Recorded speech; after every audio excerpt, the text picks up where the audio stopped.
કાલે આપણે જોતા હતા કે ભાઈ શ્રુતિ લોક પરલોકના ફળ સમૂહોથી સુશોભિત છે, કેમ કે તેના સાધનોનો બોધ આપનારી છે અને વિવિધ ફળને બોધ કરનારા સ્મૃતિ ઇતિહાસ પુરાણ રૂપ ઉપબૃહણથી ચારે તરફ વીંટાઈને રહેલી છે તથા જન્મ મરણ રૂપ સંસારને નિવૃત્ત કરનારા પરમાત્માનો બોધ આપનારી હોવાથી ક્ષુધા તૃષા શ્રી દોષને નાશ કરવામાં સફળ છે. વળી અભિષ્ટ અર્થના અવબોધનું સાધન હોવાથી તે ફરાર્થીઓએ બલિ હોમ કર્માદિ વડે પૂજેલી છે. વળી અનેક શાખા ભેદ વડે વિસ્તાર પામેલી અને લેશ પણ અનર્થ નહીં આપનારી પરંતુ અર્થને જ વહન કરનારી અને અધ્યયન માત્રથી પણ અખિલ અગ્ને હરનારી વિવિધ ફળની ઈચ્છાવાળા અર્થવાદ પરાયણોએ પણ ઉપસેવન કરાયેલી કેવળ સત્વ પ્રકૃતિવાળા મુમુક્ષુઓએ તો યથાવસર સેવન કરાયેલી અને ભવતાપથી પીડા પમાડેલાઓને આશ્રય કરવા યોગ્ય છે. આ શ્રુતિ અનંત હોવાથી વિશાલા નામથી કહેવાય છે. એટલે જે અહીંયા શ્રુતિની વાત કરીએ એનું મહાત્મા આ બધું કહ્યું છે કે ભાઈ ઇતિહાસ પુરાણો કરતાં એમ કે આ શ્રુતિ સારી છે અને શ્રુતિ એટલે વેદોની વાત કરેલી છે કે વેદો અનાદિ છે એટલે એમ કે વેદો સૌથી વધારે એમ કે શું પ્રમાણરૂપ મનાય છે. એટલે બીજા પ્રમાણો કરતાં આ પ્રમાણ એકદમ સારું છે. એટલે બદરી વિશાલાને અહીંયા શ્રુતિના નામથી એમ કે એની ઉપમા આપેલી છે, બરાબર. અને એના બધા અહીંયા વાત કરી બધી કે ભાઈ વિવિધ ફળને બોધ આપનારા સ્મૃતિઓ ને એ બધા એનાથી ચારે તરફથી વીંટાઈને રહેલા છે અને જન્મ મરણને બધું નિવૃત્ત કરનારી છે. પરમાત્માનો બોધ બી એનાથી જ મળે છે તમને શ્રુતિઓ દ્વારા. એટલે આ બધી કઈ વેદોમાં વાત કરેલી છે, ગર્વિત વાત છે.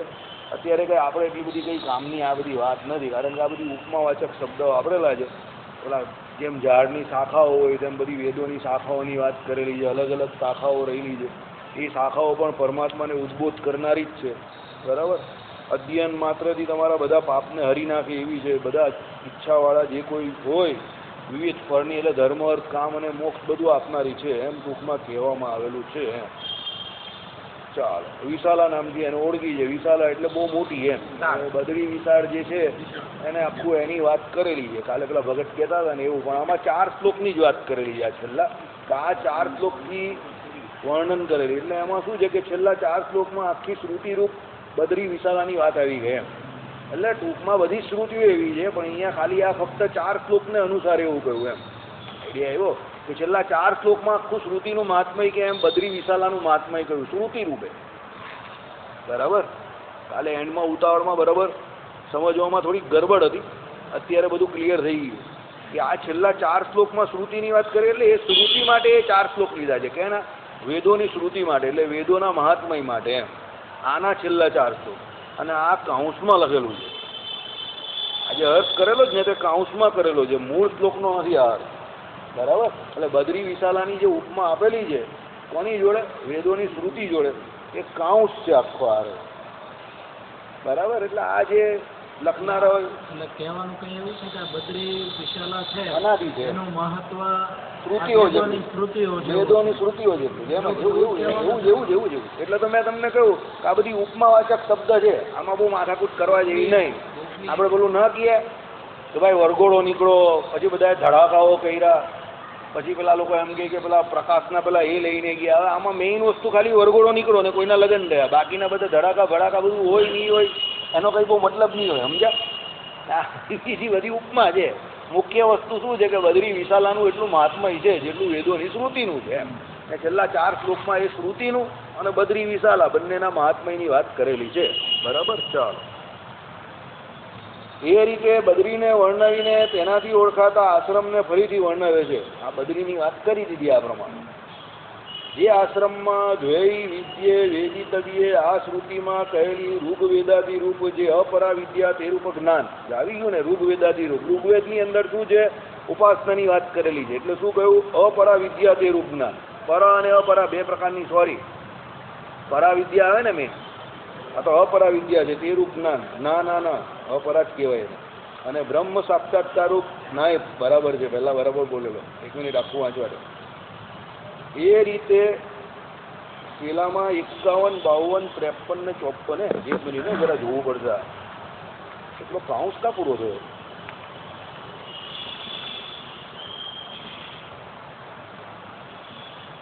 કાઉન્સ કરેલો તો પૂરો નહીં થયો પછી એવું કેમ કર્યું આ રહી ગયો છે રહી ગયો છે આપવાનો રહી ગયો લાગે રહી ગયો કારણ કે 4 શ્લોકનું અનુવાદ પેલા એકલા બદ્રી વિશાલામાં આવી ગયું 51, 52, 53 ને 54 ના ભાઈ 55 નો શ્લોક રહી ગયા હા એવું લાગે છે ચાલો કઈ નહીં એ રીતે બદ્રીને વર્ણવીને તેના બી ઓળખાતા આશ્રમને ફરીથી વર્ણવે છે જે આશ્રમમાં દ્વે વિદ્યે વેદિતવ્ય આ શ્રુતિમાં કહેલી ઋગ્વેદાદી રૂપ જે અપરાવિદ્યા તે રૂપ જ્ઞાન અપરાવિદ્યા અને પરાવિદ્યા બે પ્રકારની વધ્યા ગઈ પરાવિદ્યા એટલે શું કે ભાઈ બ્રહ્મ સાક્ષાત્કાર રૂપ એટલે જે ઉપાસનાવાળી સીધી વાત આવે પરાવિદ્યા અપરાવિદ્યા એટલે સાધન જે અહીંયા કરે તે આપણે અપરાવિદ્યા બરાબર ઇનડાયરેક્ટ અને ડાયરેક્ટ જેવું પરાવિદ્યા એટલે ડાયરેક્ટ ભગવાનના સાક્ષાત્કારવાળી અપરાવિદ્યા એટલે ડાયરેક્ટ સાક્ષાત્કારવાળી નહીં બરાબર ખાલી સાધનવાળી એટલે એમાં શું કહ્યું કે ભાઈ ઋગ્વેદાદિત રૂપ જે અપરાવિદ્યા અને તે રૂપ જ્ઞાન આપણે જે અપરા અને પરા બે પ્રકારની ભક્તિ આવે ને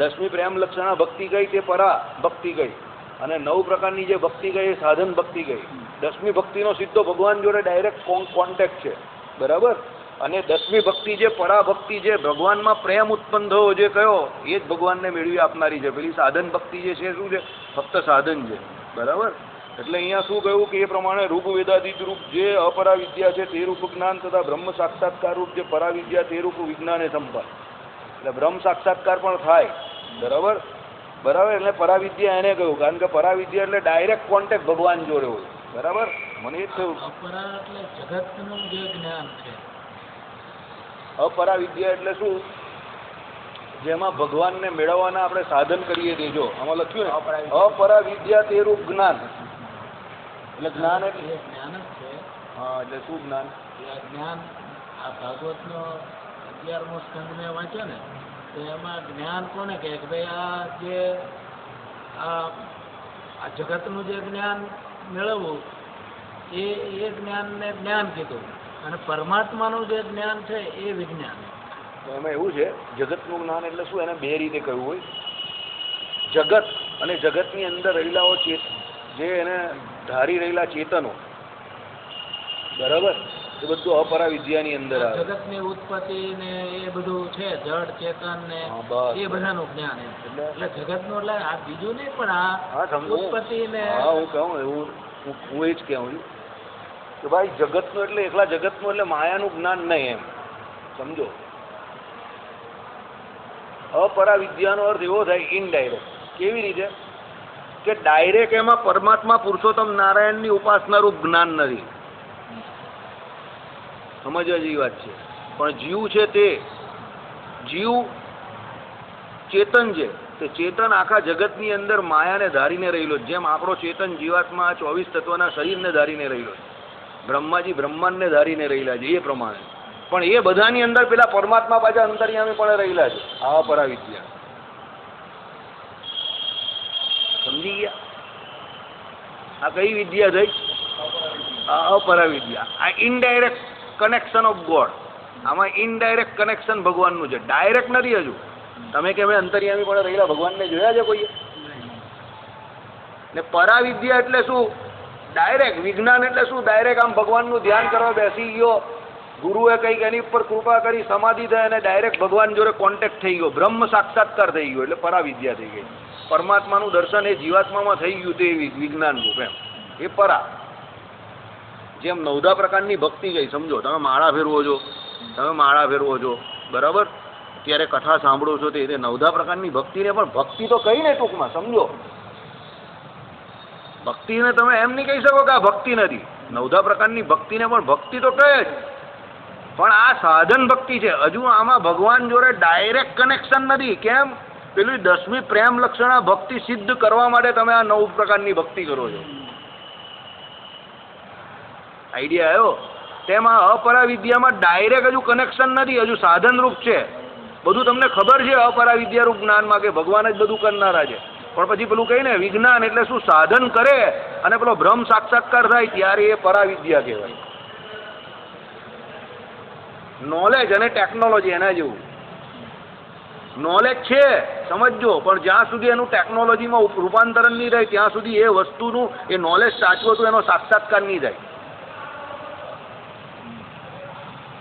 ન્યૂટનની ગતિના પહેલા નિયમ જેવું.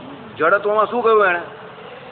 જ્યાં સુધી બાહ્ય બળ ન લાગે ત્યાં સુધી સ્થિર પદાર્થ સ્થિર રહે છે, ગતિમાન પદાર્થ ગતિમાન રહે છે. આ થિયરી છે, બરાબર છે. હવે એને પ્રેક્ટિકલ કરવું હોય તો શું કરવાનું? આ સ્થિર પદાર્થ છે, આ બાહ્ય બળ લગાવ્યું, આ ઉચકાયું ને, આ પાછું મૂકી દીધું. આ પંખો છે, ગતિમાન પદાર્થ ગતિમાન રહી છે, બાહ્ય બળ કયું? સ્વિચ બંધ કરે તો હમણાં બંધ થઈ જશે. હવે સિદ્ધાંત ન્યૂટને શું કહ્યું? જ્યાં સુધી બાહ્ય બળ ન લાગે ત્યાં સુધી સ્થિર પદાર્થ સ્થિર રહીને ગતિમાન પદાર્થ ગતિમાન રહે. આ સિદ્ધાંત છે. ના, એનું ટેકનોલોજીમાં થયેલું રૂપાંતરણ છે, જે આપણે તમને અત્યારે વાત કરીએ એ પ્રમાણે. આ એવી વાત છે. નવધા પ્રકારની ભક્તિમાં પણ એવી વાત છે. નવધા ભક્તિ કર્યા વગર એટલે અપરા ભક્તિ કર્યા વગર કોઈ દિવસ પરાભક્તિની પ્રાપ્તિ નહીં થવાની પાછી. એમ અપરા વિદ્યા પહેલા જાણવી પડે, પછી જ પરાવિદ્યાની પ્રાપ્તિ થશે. એ અનુક્રમ છે, સમજો. એ શું છે? અનુક્રમ છે. ભગવાનને મેળવવાનો એ તમારો અનુક્રમ છે કે જ્યાં સુધી તમે આખા જગતની અંદર રહેલા પરબ્રહ્મ તત્વોને ન ઓળખો જ્ઞાનરૂપ, એટલે શાસ્ત્રો દ્વારા, ગુરુ દ્વારા એ તમને જ્ઞાન ન મળે કે આ બધામાં ભગવાન જ છેલ્લે રહેલા છે, ત્યાં સુધી તમે ભગવાનને જાણવાની કોશિશ ક્યાંથી કરવાના? ખબર પડે તો કરો ને. ભાગવતમાં પણ એ વાત જે કઈ અપરા એટલે આ સમગ્ર જગતની વાત કરી, તો જગતની વાત, જગત તમને મેળવવા માટે વાત કરી ભાગવતમાં. જગતથી તો બચવાનું છે તમારે, જગતથી તો તમારે ભગવાન પાસે જવાનું છે, પણ એ જગતમાં રહેલા જગદીશને ઓળખવાના છે. તે જગદીશ તમને ખબર પડે કે આ જગદીશ બધાના ધારક છે ને આ જગદીશ આ જગત કરતાં મોટા છે, તો તમને આ જગતમાંથી રૂચિ ઘટીને પેલા જગદીશમાં લાગે, એટલે પછી તમે એ પરાભક્તિ એ જગદીશને વિશે કરો. આઈડિયા આવ્યો? એટલે અપરામાં શું છે? ઇનડાયરેક્ટ. પરા એટલે શું? ડાયરેક્ટ, બરાબર, સાક્ષાત્કાર વાળું. આપણે કહીએ ને પેલી પરાવિદ્યા અને અપરાવિદ્યા, આમાં આવી તે બીજો પણ એક પરા ને અપરાનો શબ્દ છે. એ બહુ સારો શબ્દ છે, અત્યારે મને યાદ નહીં આવતો. વ્યાકરણનો શબ્દ છે આવો જ. અહીંયાનો અને પરલોકનો શબ્દ છે. અહીંયા જે છે તેને અપરા કહેવાય અને પરલોકમાં કે એને પરા કહેવાય છે. અપરા પ્રકૃતિ અને પરા પ્રકૃતિ. એક જો બીજો એક આ શબ્દ પણ છે, ત્રીજો હજુ પણ એક છે. પરા પ્રકૃતિ એટલે ત્યાંની ચિદાકાશવાળી પ્રકૃતિ, ચેતનમય. અપરા એટલે અહીંયાની. હવે જો એમાં પણ એવું છે, અહીંયાની જે અપરા પ્રકૃતિ છે એનો આધાર પણ પેલો ચિદાકાશ છે જ, પરા પ્રકૃતિ. પણ જેની સ્થિતિ થઈ હોય એને જે દેખાય. પણ આપણે તો હજુ અપરામાં રહેલા એટલે અપરા જ દેખાય. જેમ આપણે હજુ અપરા ભક્તિ જ કરીએ, હજુ પરાભક્તિ ભગવાનમાં સ્નેહ નહીં થયો, સમજજો. એમ આમાં પણ આવું છે, બરાબર. હજુ એ સ્થિતિ નહીં થઈ. ઘણી વખત ઘણી વસ્તુ કેવી હોય કે એને સમજવા માટે પણ એવી સ્થિતિ જોઈએ ને એવો અભ્યાસ જોઈએ તમારો, તો તમને સમજ પડી શકે. બાકી સામેવાળો ગમે એટલી કોશિશ કરે તો પણ તમને સમજાવી નહીં શકે, બરાબર. જગતના જ્ઞાનની વાત કરી એટલે જગતને નહીં ઓળખવાનું, એની અંદર રહેલા પરમાત્માને ઓળખવાના છે. જગદીશનું મહાત્મા કહ્યું છે કે અપરા વિદ્યા દ્વારા અંદર રહેલા જગદીશની વાત કરેલી છે, પણ હજુ ખાલી વાત જ થઈ છે, સાક્ષાત્કાર નહીં થયો. પછી એની વાત થઈ, એમાં વિજ્ઞાનરૂપ સાધનો કર્યા, પછી ધ્યાન ભજન ઉપાસના કરી યમ નિયમ દ્વારા, એટલે પછી એનો બ્રહ્મ સાક્ષાત્કાર થયો. તે શું? પરાવિદ્યા. એકાંતિક ભક્તિની વાત કરીને એ પ્રમાણે કે ભાઈ જ્યાં એકાંતિક ભક્તની વાત આવે ત્યાં અંદર ધર્મ જ્ઞાન અને વૈરાગ્ય સમજી જ લેવાના, સમજો. જ્યાં એમ કહી કે એકાંતિક ભક્ત છે એટલે ધર્મ જ્ઞાન અને વૈરાગ્ય સમજી લેવાના. એ એકાંતિક ભક્તિની અંદર જ આવી જાય ધર્મ જ્ઞાન અને વૈરાગ્ય, એ સમજીને જ ચાલવાનું, બરાબર. અને ભગવાને એ જ કીધું કે ગોપીઓ પેલી ભક્તિવાળી એટલે કઈ સામાન્ય ભક્તિવાળી નહીં હતી, એને બધું સિદ્ધ જ હતું, એટલે એકાંતિકી ભક્તિની પ્રાપ્તિ થઈ ગયેલી. અરે એ તો એમ કહી કે સિદ્ધ દશાવાળી હતી, સાધન દશાવાળી નહીં હતી, સિદ્ધ દશાવાળી હતી. આઈડિયા આવ્યો? એટલે કહેવાનો. હા, ભાગવતમાં અમુક જગ્યાએ કૃષ્ણ ભગવાને એવું કીધું છે, ગોપીઓને કોઈ જ્ઞાન જ નહોતું, એમ એ કામ ભાવે ભજતી હતી બસ. એટલે કામનો યોગથી એમ કે મુક્તિ મળે એમ. હા, એ તો ભાગવતમાં આવું કીધેલું. ભાગવતમાં નહીં, આમાં વચનામૃતમાં પણ કીધેલું છે, ગોપીઓ તો કામ ભાવે ભજે. અરે ભાઈ, એ તો ભાવ બતાવ્યો. જો કામ ભાવે એ તો ભગવાન જોડેનો ભાવ બતાવ્યો.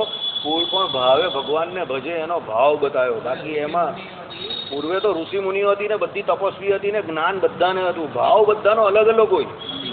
કામ ભાવે ભજવું એટલે એનો મતલબ એવો નથી કે ભાઈ એનામાં કામ તો એને તો એના પતિમાં કામ નહીં થાય, કેમ ભગવાનમાં જ કામ થયો. એના પતિને તો છોડીને ચાલી ગયેલી. ભગવાનના સ્વરૂપનું જ્ઞાન હતું એને. એ તો ભગવાન જોડે સંબંધ એને એવો કેળવેલો કે કામ ભાવે. એ તો કહ્યું તો ખરું બ્રહ્માજી પાસે શું માંગ્યું કે હવે એમ કે આખી દુનિયામાં બધાને એમ કે પતિ ભાવે એમ કે ભોગવા છે. હવે ભગવાનને નારાયણને ભોગવવા છે. તો નારાયણને ભોગવવાની ઈચ્છા ક્યારે થઈ? જ્ઞાન થાય ત્યારે જ ને, ત્યારે જ થાય ને. બાકી દુનિયામાં બધાને ભોગવા કઈ મજા નહીં આવી આવું કહ્યું એમણે, એમાં કઈ સુખ નથી. નારાયણને ભોગવવા જ પતિ ભાવે. તો એને એવું જ્ઞાન થયું હોય તો જ થાય ને. એટલે ભાવ એ તો આખી અલગ વસ્તુ છે. કામ ભાવે, ક્રોધ ભાવે કે ભય ભાવે એ આખી વસ્તુ અલગ છે ને જ્ઞાન હોવું એ વસ્તુ અલગ છે. સમજો, કામ ભાવે ભજી એટલે એનો મતલબ એવો નથી કે એને જ્ઞાન નથી હોતું. દાખલા તરીકે કોઈ પુત્ર ભાવે ભગવાનને ભજતું હોય એટલે એનો મતલબ એવો થોડો જ કે ભગવાનને ઓળખતા નથી. એ તો પુત્ર ભાવે ભજે છે તો ભગવાનને તો ઓળખે જ છે ને. ભાવ એ તો રિલેશન છે. સમજો, વૃત્તાસુરના આખ્યાનમાં પણ એવું જ હતું. વૃત્તાસુરે પણ એક છેલ્લા, હવે એ તો અસુર હતો સમજો, તો પણ એ ભગવાનની સ્તુતિ શું કરી છેલ્લે કે ભાઈ તમારા ભક્તોમાં છેલ્લે મને મુક્તિ નહીં આપો તો બી કંઈ નહીં, પણ તમારા ભક્તોની વચ્ચે સત્સંગ આપજો કે તમારા સ્વરૂપને હું ઓળખી તો શકું ને તમારા ગુણગાન તો ગાઉં. હવે એ તો અસુર હતો. એટલે જ્ઞાન તો હોય જ છે. જ્ઞાન હોય તો જ સ્તુતિ કરી શકીએ. સમજો, કોઈ દિવસ બાહ્ય દેખાવ ઉપર કે બાહ્ય જે કોઈ વસ્તુ હોય એની પર ન જતા. મોટા મોટા જેટલા પણ વિદ્વાનો છે એ હજુ પણ કહે છે કે કૈકેયી કે મંથરા કે રાવણ આ કોઈ ખોટા નહીં હતા.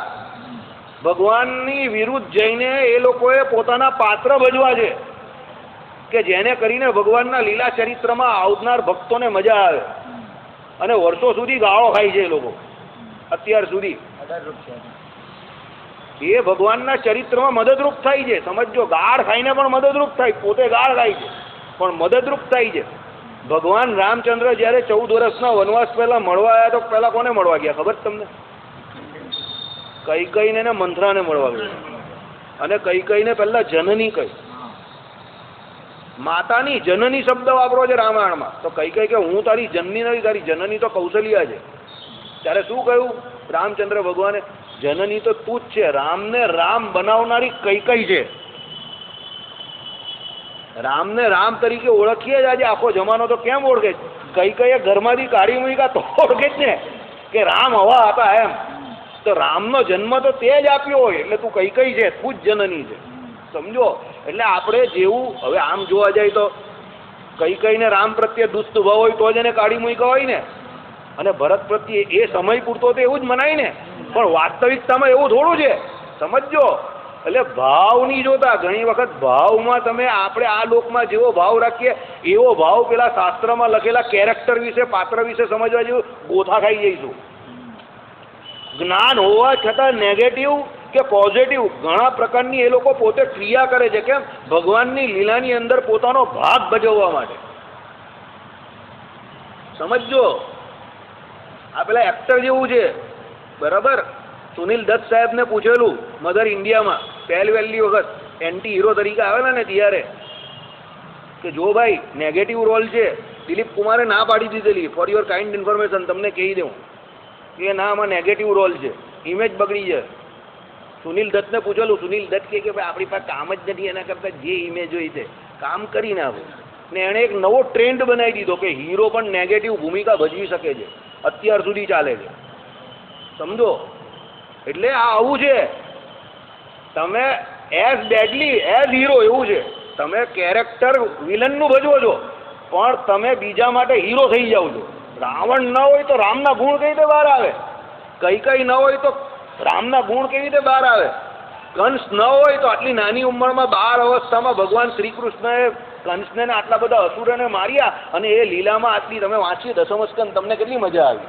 તો આટલી મજા કાઢી આવે આપણે પેલા બધા અસુરો ન હોય તો. એટલે આ બધા પાત્રો છે. આને ખાલી પાત્રો તરીકે ટ્રીટ કરજો. સમજો, થોડીક ઉપરની વાત કરું છું. ઘણાને તમારામાંથી અહીંયા એવું પણ લાગતું હશે કે આ કયા જે પી બીને બેઠો છે કે ભમી ગયેલું જાને, અને સાંભળનારાને તો 100% એવું લાગતું હશે.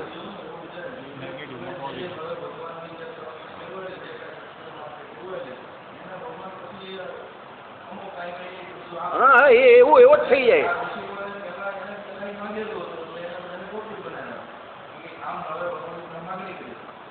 મહારાજે વચનામૃતમાં એક વચનામૃતમાંનો જવાબ બહુ સારો આપેલો છે કે ભગવત ભક્તે તો એમ તો ભગવાન જોડે કામ ભાવે ભય ભાવે એમ કહે કે કોઈ ભયથી ભજતા હોય ભગવાનને, કોઈ સ્નેહથી ભજતા હોય, પણ એમ કે ભગવત ભક્ત માટે તો શ્રેષ્ઠ વસ્તુ કોઈ વેર ભાવે ભજતા હોય, પણ ભગવત ભક્તે તો ભગવાનને સ્નેહથી જ ભજવા, આવું મહારાજે ચોખ્ખું કહેલું છે. કારણ કે બીજી બધી કોઈ વાતનું ઠેકાણું રહેતું નથી. સમજો, એ તો અસુરોનું કામ છે કે જે વેર ભાવે ભગવાનને ભજે. મહારાજે ચોખ્ખું કહ્યું છે આ અસુરોનું કામ છે ભગવાનને વેર ભાવે ભજવાનું, આપણું કામ નથી. એટલે પાછું એમાંથી પોઝિટિવ લેજો, નેગેટિવ નહીં લેતા પાછા કે ભાઈ એ લોકો વેર ભાવે કંસ ભજતો હતો, બધા ભજતા હતા, પૂતના આવેલી તો આપણે એ તો અસુરીઓની. પૂતના પૂર્વજન્મમાં બલિની બે હતી. હા, બલિની બેન હતી, બલિની બેન હતી ને એને આવતા જોયા ને વામનજીને તો કઈ કેટલો રૂડો રૂપાળો છોકરો છે મારો. હા, પુત્ર રૂપે પહેલા એ જ થયું ને એને થયું કે આને એમ કે મારે ધાવણ કરાવું તો કેટલું સારું, હવે એને ભાવ થયેલો અને પછી બલિનું બધું લઈ લીધું તેમ કે સાલાને ઝેર પીવડાવીને મારી નાખું, આવું થયેલું. એટલે બે ભેગા થઈ ગયા ને એ પૂતના રૂપે માસી બંને આવેલું. હા, એટલે એ અસુર, એ ત્યારે બી અસુર યોનીમાં જ હતી, પણ પેલો ભગવાન પ્રત્યે પુત્ર ભાવ થયો ને એટલે એ થયું. એટલે સમજો, અસુર હોવું કે દાનવ હોવું એ બધા શરીરના ગુણધર્મો અને સ્વભાવના ગુણધર્મો. સમજો, જીવનો સ્વભાવ એવો થાય છે. પણ ભગવત ભક્ત માટે અસુર હોઈને ભજન કરવું એ નકામી વાત છે, એ વાત સાચી. પણ ભગવાન પોતે તો બધામાંથી ન્યુટ્રલ જ છે પાછા. એટલે તો ભગવાને કહ્યું જેવું દ્રૌપદીજીનું કે જેવું આ ભગવાનના યશોદાજીનું કલ્યાણ કર્યું એવું એમ કહી કે પૂતનાનું કલ્યાણ કર્યું. સમજો, એટલે તમે ભગવાનના પોઈન્ટ ઓફ વ્યૂથી જાઓ તો એ વસ્તુ ભગવાનને એક કેરેક્ટર તરીકે લેવું તો ભગવાનનું મહાત્મ્ય એવું છે કે જે એને એમાં આવ્યું સંસર્ગમાં બધાનો મોક્ષ કરી નાખ્યો. પણ ભગવાને આપણા માટે પાછી બાઉન્ડ્રી બનાવેલી છે કે તમે મારા ભક્ત છો એટલે તમારે તો સ્નેહ ભાવથી જ ભગવાનને ભજવા.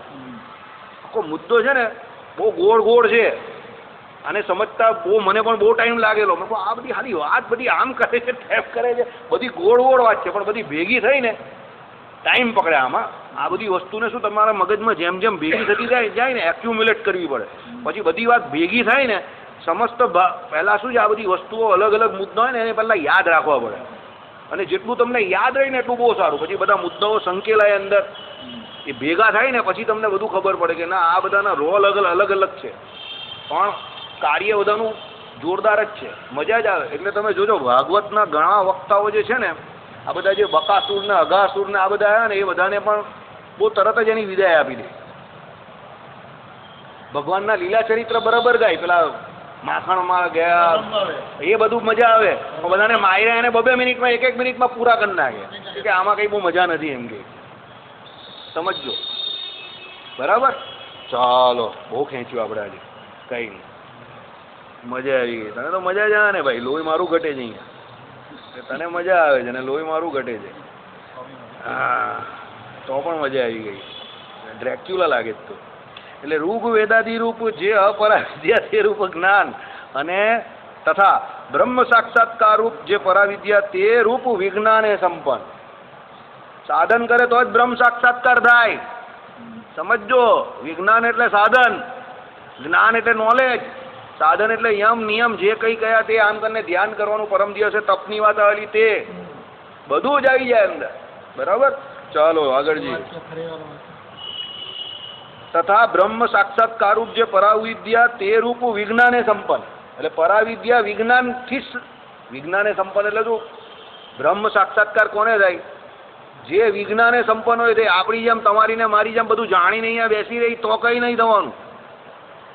આ કંઈ દાઢી જેવું નથી, ઓટોમેટિક બેરીઓ થાય એટલે ઉગી જ જાય. એના માટે સાધનો કરવા પડે. આઈડિયા આવ્યો? એક વસ્તુ પુસ્તકમાંથી જાણવી એ છે, એક વસ્તુ ગુરુ પાસે ખાલી સાંભળવું એ છે, ને બીજી વસ્તુ ગુરુ જે કહે છે એ પ્રમાણે આચરણ કરવું એ છે. આપણે ત્યાં ગુરુ પરંપરાનું મહાત્મા એટલે છે. ગુરુ શ્રોત્રિય અને બ્રહ્મનિષ્ઠ કેમ કે શ્રોત્રિય એટલે સર્વશાસ્ત્રનો સાર જાણનાર, એટલે સાર પહેલાં તમને જણાવે, અને બ્રહ્મનિષ્ઠ એટલે પોતે બ્રહ્મ સાક્ષાત્કારી એટલે ટેકનોલોજી બતાવે કે આ પ્રમાણે સાધન કરતો બ્રહ્મનો સાક્ષાત્કાર થાય એમ. ને અત્યારે તમારામાં કે મારામાંથી બેમાંથી કોઈ પણ શ્રોત્રિય પણ નથી ને કોઈ બ્રહ્મનિષ્ઠ પણ નથી. સમજ પડી તમને પૂરેપૂરી? આ એ અર્થમાં કહેલું છે. ચાલો, કોશિશ કરીએ જ આપણે કે કોઈ મળી જાય એવું. બરાબર.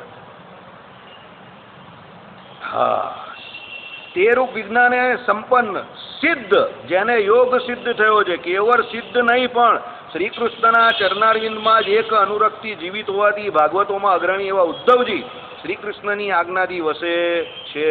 આ બદ્રી વિશાલા પર બદ્રિકાશ્રમમાં કોણ વસેલા છે? આ ઉદ્ધવજી પણ ત્યાં વસેલા છે. કેવા કયા એમને સાંભળો. જો સિદ્ધ એટલે જેને યોગ સિદ્ધ થઈ ગયો છે, સિદ્ધ યોગી છે, બરાબર. કેવળ સિદ્ધ નહીં બાજા, એટલે સિદ્ધ યોગી એટલે એકલા યોગ સિદ્ધ છે એવા પણ નહીં, તો કેવા શ્રી કૃષ્ણના ચરણારવિંદમાં જ એક અનુરક્ત જીવિત હોવાથી, એટલે શું? ભક્તિ કરે છે. સિદ્ધ યોગી હોવા છતાં કોની ભક્તિ કરે છે? શ્રી કૃષ્ણની ભક્તિ કરે છે. ભાગવતોમાં અગ્રણી, એટલે જેટલા ભગવત ભક્તો છે એમાં અગ્રણી એમ. અને એવા ઉદ્ધવજી શ્રી કૃષ્ણની આજ્ઞાથી, ભગવાનની આજ્ઞાથી, કારણ કે શ્રીમદ ભાગવતના આવે છે ને છેલ્લે એકાદશ સ્કંદની અંદર કે શું ભાઈ અમે આજ્ઞા કરીએ છીએ કે તમે આ ભારત વર્ષને વિશે અમારા સ્વરૂપનું જ્ઞાન જે અમે તમને આપ્યું એનો પ્રચાર પ્રસાર કરો. પછી બદ્રિકાશ્રમમાં જાઓ અને ત્યાં જઈને પણ એનો પ્રચાર પ્રસાર કરો. ભગવત ભક્તો જે છે તે એમ કહે કે આપણા ચરિત્ર ત્યાં પણ ગાશે, સાંભળશે, કીર્તન કરશે, તો એમને પણ આનંદ આવશે. એટલે અહીંયા પહેલાં તો કોને મળ્યા? ઉદ્ધવજી વિદુરજીને મળ્યા, બરાબર.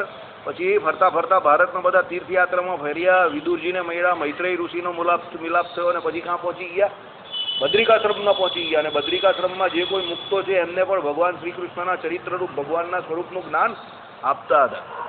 એ ઉદ્ધવજીની આ વાત ચાલે છે. અને એ ઉદ્ધવજીના નામ પર કોણ છે? આપણો સંપ્રદાય છે. એટલે શ્રીમદ ભાગવતમાં જે સંવાદ છે ત્યાંથી આપણા સંપ્રદાયની શરૂઆત થઈ ગઈ છે, શ્રી ગણેશાયનમાં, બરાબર. આવો મોટો મહાન સંપ્રદાય છે આપણો, જેની જાહેરમાં ચર્ચા થવી જોઈએ, જેને જાહેરમાં ગળા ફાડીને લોકો કહેવા જોઈએ કે ભાઈ અમારા સંપ્રદાયનું મૂળ શ્રીમદ ભાગવત જેવા ગ્રંથની અંદર છે.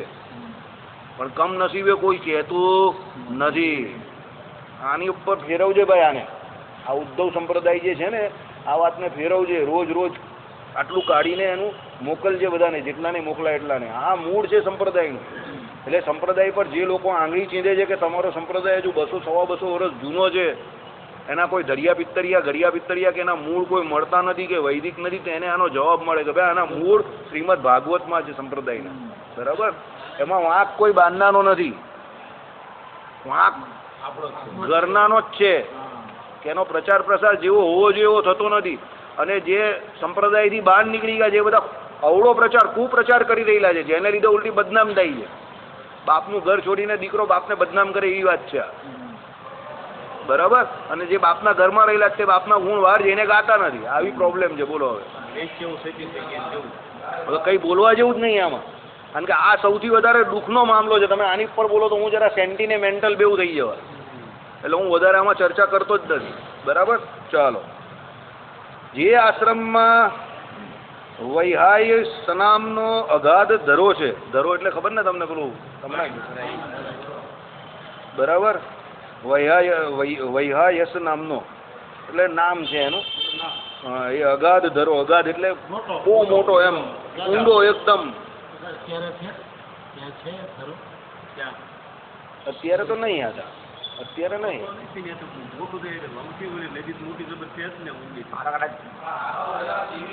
દિવ્યનું હશે. આ 2 ડાયમેન્શન થિયરી ચાલે છે આપણી, કાલે વાત કરીને. ચાલો. એટલે આ તો છે ને, હે બદ્રિકાશ્રમનું જ વર્ણન છે. પણ આ દિવ્ય બદ્રિકાશ્રમ જ્યાં ઉદ્ધવજીને એ બધા રહી ને ત્યાંની વાત છે. તે તો અહીંયા થોડા દેખાય ઉદ્ધવજીને એ બધા, બરાબર. જો હવે તમને કાલે કહેવાનું રહી ગયું, આ સાહેબે સારું યાદ કરાવ્યું, કાલે જ મારે કહેવું હતું. જરા હિંમત રાખજો, બરાબર. અને હું કહું ને એને જરા શબ્દને શાંતિથી સાંભળજો. આ જ્યાં જ્યાં આપણા શાસ્ત્રોમાં બદ્રિકાશ્રમનું વાત છે ને, આમાં 2 થિયોરીની વાત કરેલી, સમજજો. ભલે આજે જાહેરમાં તો જાહેરમાં કોઈ મને ભલે 2-4 આપે તો આપે.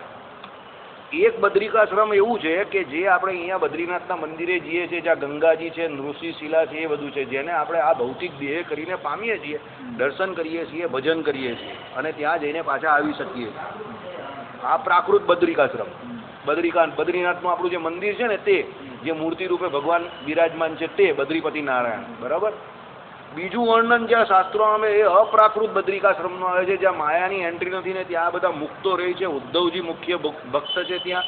અને ત્યાં આ બધી જે વાત કરેલી છે ને, આ નામ શું છે, વૈહાયસ નામનો ધરા અને આ બધું જે રહેલું, એ એક દિવ્ય છે બાજી જગ્યા.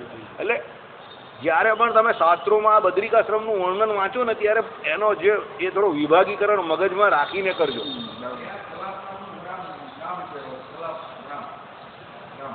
કા અહીંયા હા એટલે ત્યાં ઉપર જેમાં વાતાપી મરુત વગેરે રાજર્ષિઓ રહે છે. આ બધા રાજર્ષિઓ રહે છે, વાતાપી ને મરુત, આ બધા બરાબર. હવે એ કોઈ તમને અહીંયા ને કોઈ જોવા મળે નહીં. જેમાં અશ્વશિરા નામના કોઈ ઋષિ અનાદિ સિદ્ધ વેદોનું પારાયણ કરે છે. હવે આ અશ્વશિરા તો કેટલા જૂના છે બરાબર, એ વેદોનું પારાયણ કરે છે. હવે એ અત્યારે થોડા આપણા ભૌતિક જગ્યા પર દેખાય બરાબર. ચાલો, જે આશ્રમમાં પૂર્વે ઇન્દ્રે વેદાર્થના પારણે પામેલા વૃત્તાસુરને હણીને બ્રહ્મ હત્યાના પાપની નિવૃત્તિ માટે 10,000 વર્ષ તપ કર્યું છે. વૃત્તાસુરને મારી નાખ્યો, પછી એને બ્રહ્મ હત્યાનું પાપ લાગી ગયું, કારણ કે એને કોઈ ઉત્પન્ન કરેલો, ત્રષ્ટાએ ઉત્પન્ન કરેલો. ત્રષ્ટા પોતે એ હતા, ઋષિમુનિ હતા, અને યજ્ઞમાંથી ઉત્પન્ન કરેલો, એટલે એ શું બ્રાહ્મણનો દીકરો કહેવાય બરાબર. એટલે એને માર્યો એટલે બ્રહ્મ હત્યાનું પાપ લાગી ગયું. ભલે એમાં કે એનો રોલ બહુ મોટો નહીં, ઇન્દ્રનો રોલ તો દધીચીના પેલા ઋષિ દધીચીના એનો હતો વજ્રનો, એટલે એમના હાડકાથી બનેલા. હા, એટલે એનો રોલ તો એનો હતો મેઇન, પણ હવે મારનાર તો ઇન્દ્ર પોતે ને, એનો ઘાત કરનાર તો એ ને, અને એને સંકલ્પ પણ એને જ કરેલો, એટલે એને શું બ્રહ્મ હત્યા લાગી ગઈ. આ તમને હું એટલા માટે કહું, ઘણા લોકો એવું કહે કદાચ કે ભાઈ દધીચીને પણ પાપ લાગે ને એના શરીરના હાડકાનો. ના ભાઈ, એને તો પેલા લોકોને પોતાનું સમસ્ત શરીર દાન કરી દીધું દેવતાઓને, એટલે એમને કંઈ લાગે નહીં. એમનું તો ખાલી બોડી ઉત્પન્ન રહેલું તે જ આપેલું, ચેતન આત્મા તેમનો નીકળી ગયેલો ત્યારે, એટલે પછી પેલા લોકો જે કર્યું તે, એટલે એને કંઈ લાગતું નથી. સમજો, બધા અક્કલના ઓછા આવું બી વિચારે એવા છે બધા દુનિયામાં, બધા ભાત ભાતની ખોપડીવાળા છે. તો તમે કહું કે ભાઈ ઇન્દ્રને પાપ લાગે તો દધીચીને ના લાગે એના શરીરનો? ના ભાઈ, એને થોડું લાગે ભાઈ, એ તો નીકળી ગયેલા ત્યારે બરાબર. ચાલો, એ ભગવાન, હા હું કાકા વિચાર કરવો પડે છે. એટલે હે મોરે બહુ દુનિયામાં બધી બહુ ભાતની ખોપરીઓ આવે છે તમને યાર. આ તો મને પણ અહીંયા બેસ્યા પછી ખબર પડી. પહેલાં હું પણ તમારી એમ બધું બહુ સસ્તું સારું સુંદર જ સમજતો હતો, પણ અહીંયા બેઠો પછી બધા અલગ અલગ સવાલને અલગ અલગ એ આમાં એક ફાયદો આમાં શું થાય છે ખબર? આપણે પોતે માનસિક રીતે બહુ તૈયાર રહીએ એમ, કે કોઈ પણ સવાલ આવે તમારી માનસિક તૈયારી બહુ સારી થઈ જાય એનાથી. ચાલો, હા, જે આશ્રમમાં સૂર્ય સુનું સાવનની સંજ્ઞાના ભવિષ્યના મનુ નારદ મુનિના ઉપદેશને અનુસારે ભાગવત ધર્મનું પરિશીલન કરીને સાક્ષાત શ્રી નારાયણનું પ્રેમપૂર્વક આરાધન કરવા રૂપ તપ કરે છે બરાબર.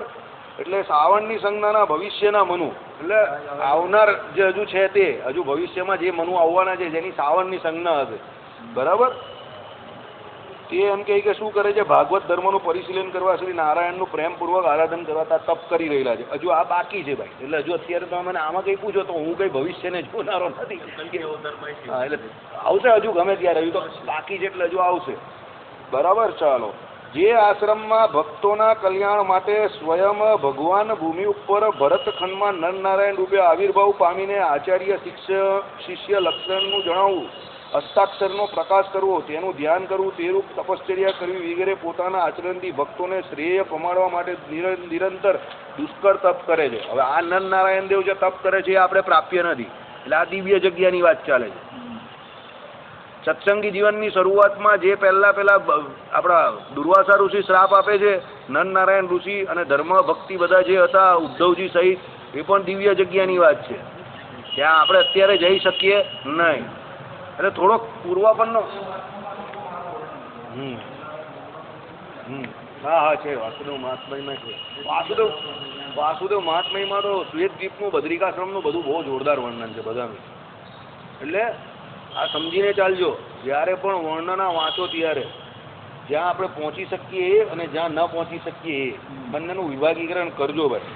ચાલો, એટલે ભગવાને શું, નરનારાયણ ભગવાને આવિર્ભાવ પામીને આચાર્ય શિક્ષણનું લક્ષણ શું છે એ બતાવ્યું. કેમ? અદ્વૈત વેદાંતના મત અનુસારે જો એક જ બ્રહ્મ હોય તો પછી કોણ કોનું ભજન કરે ને કોણ ગુરુ ને કોણ શિષ્ય? એટલે ભગવાને એ ભાવ ઉપાસ્ય ઉપાસક ભાવ અને ગુરુ શિષ્ય ભાવ સિદ્ધ કરી આપ્યો કે નહીં ભાઈ. મહારાજે વચનામૃતમાં કહ્યું ને એ પ્રમાણે કે જેને વધારે દિવાળી જોયો, વધારે ચોમાસા જોયા, એ ઓછા જેણે જોયા એ વધારે વાળાને શું કરવા? વંદન કરવા, નમસ્કાર કરવા, એની આજ્ઞામાં રહેવું બરાબર. એટલે ગુરુ શિષ્ય ભાવની પ્રાર્થના, હસ્તાક્ષરનો પ્રકાશ કરવો, હસ્તાક્ષર મંત્ર જે છે ને આપણો એનો પ્રકાશ ત્યાં કરેલો છે, તેનું ધ્યાન કરવું, તપશ્ચર્યા કરવી. એટલે હસ્તાક્ષર મંત્રનો જપ બોલતા બોલતા ભગવાનનું ધ્યાન કરવું અને તપશ્ચર્યા કરવી. હસ્તાક્ષર મંત્ર તમને સર્વફળને આપનારો છે. આપણે પેલું ગ્રહણ આવે ને ત્યારે પણ હસ્તાક્ષર મંત્રનો જપ કરવાનો કયો છે. નાહી ધોઈને ઘરેથી અહીંયા આવીને હસ્તાક્ષર મંત્રનો જપ કરવાનો છે, આસન લાવીને વિધિ અનુસાર. એનો બહુ મહિમા કયો છે હસ્તાક્ષર મંત્રનો. હસ્તાક્ષર મંત્ર મોક્ષ આપનારો છે, સમજો. હસ્તાક્ષર મંત્ર કોઈ છોડતું નહીં. ગમે તે પાસે જાઓ, કોઈ ગમે તે કે હસ્તાક્ષર મંત્ર કંઈ નહીં, જે આપેલો તે સ્વામિનારાયણ સ્વામિનારાયણ કર્યા કરો, સ્વામિનારાયણ સ્વામિનારાયણ ભગવાનને રાજી કરવા માટે કરો, ના નહીં. પણ તમને જે મારા શ્રી ધર્મગુરુના આચાર્ય જે હસ્તાક્ષર મંત્ર આપે એનો રોજ જપ કરજો, કોઈ ગમે તે કે. એના વગર આમાં આવશે એનો મહિમા. હવ એમાં એના વગર કંઈ થવાનું નહીં. કારણ કે આ જો આ ભગવાને અહીંયા જે વાત કરી એ દિવ્ય જગ્યા પર બદ્રિકાશ્રમમાં એના માટે પ્રયત્ન ચાલે છે. એટલે આ તો તમે શું છે કે ઊંઘમાં એવું બગાશું ને મોડામાં એવું પતાશું એમ તમને હસ્તાક્ષર મંત્ર મળી ગયેલો જ તમને લોકોને. એટલે મને પણ એનું મહાત્મય સહેજે સહેજે મળી ગયું. એટલે મહાત્મય નથી લોકોને. અને લોકો બધા ઊંધા ગીત બહુ ગાય છે અત્યારે સંપ્રદાયમાં. એ ઊંધા ગીતવાળાને ઊંધા કરીને છોડી દેજો. ભાઈ જે હોય તે આપણે એની જોડે કોઈ એ ગમે તે હોય ને જે ઊંધા ગીત ગાતા હોય એને છોડીને ચાલ્યા આવજો. તમને હજુ પણ કેવું સીધી વાત છે. દિવ્ય જગ્યા પર હસ્તાક્ષરનો પ્રકાશ કરવો, તેનું ધ્યાન કરવું, તે રૂપ તપશ્ચર્યા કરવી. આ નરનારાયણ ઋષિ કહે છે, તમે ને હું નહીં કહેતા. અને એ હસ્તાક્ષર મંત્ર તમને સીધે સીધો મળી ગયેલો છે. બરાબર. કાલે વધારે ચર્ચા કરશું. શ્રીપતિમ શ્રીધરમ સર્વ